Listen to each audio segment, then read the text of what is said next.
愛坐車。可唔可以睇下個書名啊？睇下本書。愛坐車。OK，你介紹下啦咁。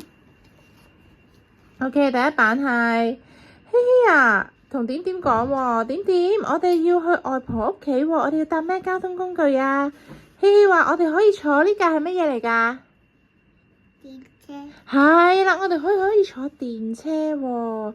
咁點點就話：咦，電車係最古老香港嘅交通工具之一喎，已經有100年歷史啦喎，淨係喺香港島行駛㗎。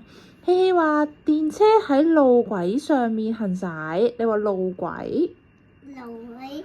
係啦，跟住仲有天線，係咪啊？連接電纜㗎喎。好啦，我哋睇下仲有咩交通工具先。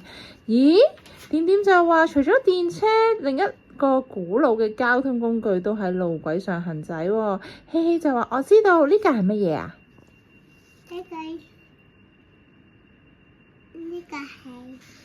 呢個唔係，呢個係山頂纜車。山頂纜車。係啦，點點話我都想坐纜車啊！嗱，山頂纜車咧早於1881年咧投入服務嘅喎，行駛喺邊度㗎？由邊度去邊度啊？由金鐘去山頂。你講一次。金鐘去山頂。金鐘去山頂。係啦，冇錯啦。Kira 呢架係乜嘢啊？巴士。係啦，巴士咧喺馬路上成日見到嘅交通工具喎，大部分都係雙層嘅喎。係啦，呢個係巴士站喎，係咪啊？咁然後咧，巴士站咧，冇錯啦，係等巴士。巴士站咧，其實係咧用圓形嘅牌咧去顯示啦，上面亦都顯示唔同嘅巴士路線。如果我哋要揾到自己想坐嘅巴士咧，可以咧企喺呢個巴士站度等，係咪？OK， 睇埋一版啦，呢度呢個係乜嘢啊？呢個係呢個咧，媽咪指呢個，望住媽咪呢個先，呢個。呢個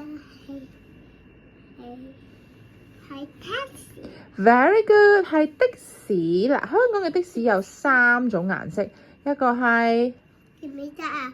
媽媽同爸爸同靚靚同 Kara 坐的士啊？係啊，記得啊。呢個係咩色啊？係紅色。紅色呢個咧？呢個綠色。綠色呢個咧？係藍色。係啦，香港有3種顏色嘅的士，分別係紅色、綠色同藍色。兩個啊。呢個叫做 mini bus。mini bus 中文係？中文係小巴。Very good。